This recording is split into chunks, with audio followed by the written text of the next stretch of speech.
So if I asked you a question, what's happened in the world over the past few years that we've done that's shaped the rest of it? How many of us here would answer in the affirmative and give an example? And the truth is, it's because of the narrative and conversations that we've had.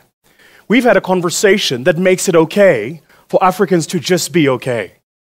And a part of that conversation, we see it in my environment where we finance businesses, is there's this huge thing now about small businesses. It's like, just start a business and just get in, and it's okay if it's a small business. Well, I'm here to tell you something new, and that is, it's not okay.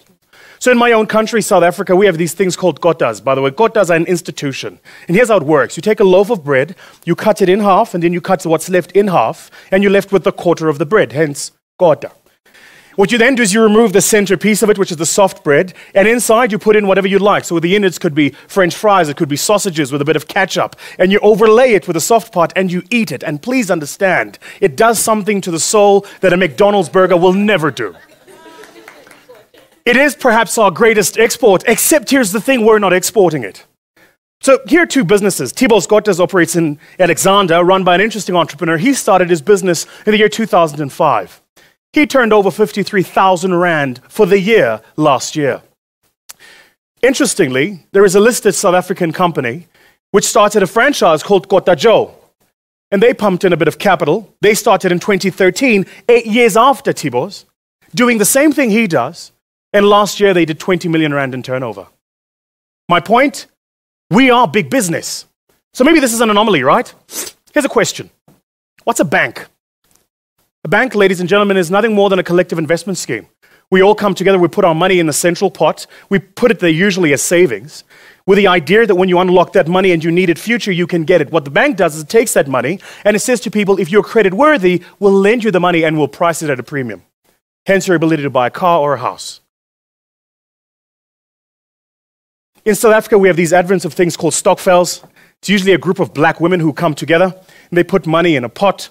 And at the end of the year, they have money and they go to the ShopRite and then they buy stuff. And then the next year, the cycle starts again, right? So here's an interesting stokvel called Siangoba. They operate in the Eastern Cape. Started a year after we achieved our democracy in 95. Last year, their collective investment, 300,000. Now, if you bundle together 300,000 over the past 20 years, you can do the math about the kind of numbers we're talking that they cumulatively over the past 20 years have put in the same place. In 1991, 4 years before them, a bank was formed in South Africa known as ABSA, which does, in essence, the same thing. The stokvel, last year, 300,000. ABSA is a 4.6 billion Rand a year turnover business. My point, our models of doing business are big business. You and I need to unlock our thinking. It's not okay for us to start small businesses. It's not okay for us to be happy to be vendors on the side of the road anymore, selling fruits and vegetables. What we need to do is own the place that produces the fruit, own the road infrastructure that moves the fruit, own the retail infrastructure that sells the fruit, and own the banking system that transacts the whole platform. And by the way, why don't we just take the taxes as well? So the idea here is we need a radically new form of thinking. Now that we're clear on this, let me explain to you why we're not doing it. Because we could blame colonialism and in my country apartheid as long as we want, but there is a deeper problem.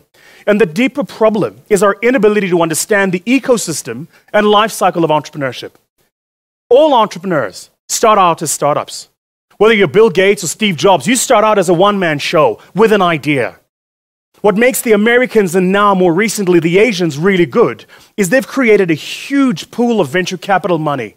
Easy to access, cheap, and you can have it as patient money. You can have it forever and never have to pay it back. That's why they're building large institutions. So it's not a mistake that Xiaomi, a Chinese mobile company started 5 years ago, is now the third largest smartphone company in the world. Where do they sell their phones? 87% of their sales comes from China, the remainder from this continent. We are big business. We all start out as startups. How do you know you're a startup? It's easy. You're one guy. You go to the customer, you deal with him, you go back, you make the cookies, then you come back and you give him the cookies. And then month end you phone him and say, can I please have my money? And then he pays you. And if he doesn't, you go to him and say, please, I'm going to clap you until I get my money. And usually you give him what I like to call an AAK, an attitude adjustment clap. 1978, my grandfather, now late grandfather, started a business. His business was a spaza shop. And he took his garage, looking to make a bit of extra income, and converted his garage to a shop. And the neighbors would come down the street to buy from my grandfather's spaza shop. To this day, we're famous in our home for that spaza shop. In the 1990s, he expanded. He moved further up the road. And up the road, there were 2 other houses. And into those 2 other homes, he got into their garages and converted those into spaza shops. And you know what happened in the 90s? My grandfather was living large. He now had 3 spaza shops. But he started in 1978. When my grandfather died, now 4 years ago, he died with 1 spaza shop and not much money to speak of. In the same year, 1978, when he started his spaza shop, 4 young entrepreneurs met in a small little town called Stellenbosch in the independent province of Cape Town.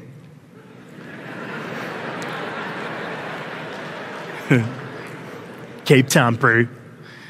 And when they met, you know what they did? They put together a little bit of money. One of them had a bit of money to speak of. His name was Christu. He had started a business called Pepco a decade earlier. So they put in a little bit of money into the pot and they created a business that was essentially a spaza shop. They called it ShopRite. So in the same year my grandfather started his spaza shop, so too did Whitey Basson and his friends start ShopRite.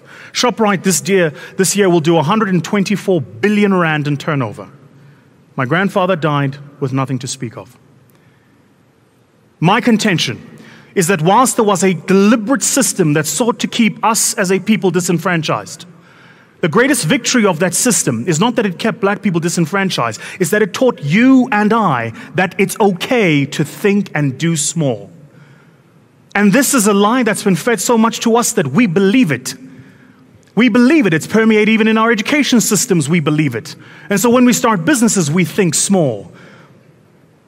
I can't tell you how many entrepreneurs I see start a business, register, go to the bank, open, get a bank account, go to SARS, get a tax clearance, and then start filling out database registration forms just to get that one tender. Because we're all thinking in a linear fashion. We're all thinking small. I did say I was going to be slightly controversial. If we really want to take this country forward, if we really want to do away with this problem of 43, not 38, 43% unemployment of young people under the age of 31. And of that 43% unemployment of those young people, 67 of them are young black. Of the component that's young and black, over 80% of those are young black and female. We don't change that problem in any other way other than building a country that's substantially better than it is right now. We only do that by teaching the majority of people, don't think small. It pained me when I was in Dragon's Den watching people come to pitch, because it hit me over and over and over again that specifically my people were thinking in exactly the same way. So how should we be thinking? There's one thing to kind of spell out the problem. What's the solution, right? My view, and we talk about this in our firm, we run a fund. There are 4 different types of businesses. The first is a startup. What's a startup? It's the one guy. It's him. He does the job. And he's easy to spot too, because he goes to the client on the Monday, meets him, sells to the client. On the Tuesday, goes to the client's office and delivers the work. On the Wednesday, goes to his office and emails the client the invoice. On the Thursday, phones the client asking for his money. And on the Friday, he pays his landlord. He's every single part of the value chain. That's not wrong, except so many of us have been taught that that's what business is. We don't know that there are other phases of it. If you're not a startup, you move a level up. You become what we call in our firm a survival entrepreneur. They're easy to spot. One guy, 2 or 3 people in the office. Feels a bit important. He drives usually a Merc. Why? Well, because any self-respecting entrepreneur knows that the best car is a BMW. No one drives a Merc. Pfft. Sis. AMG for what? For who?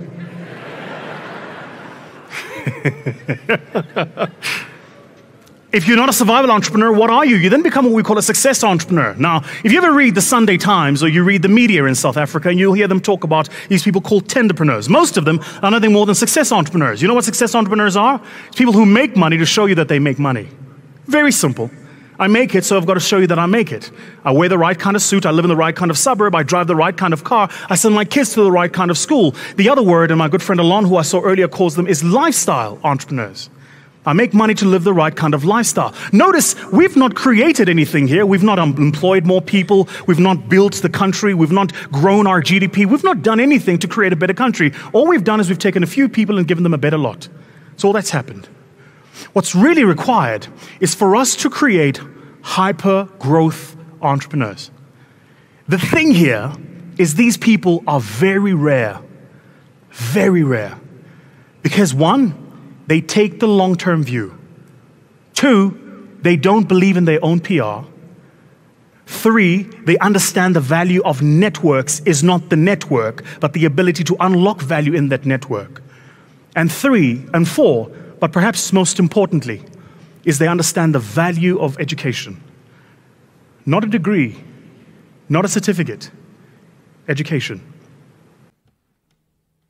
As a percentage of GDP, I would argue, and I don't have the data for this, but I'm going to argue that as a percentage of GDP, you're most likely to find that there is a disproportionate amount of effort and capital that we place into building SMEs rather than building platforms that build SMEs. So in the US, they obsess less over your SME. They obsess more over building a search platform where someone can find your SME. They obsess more over building a social media platform where you can build a shop and sell for your SME.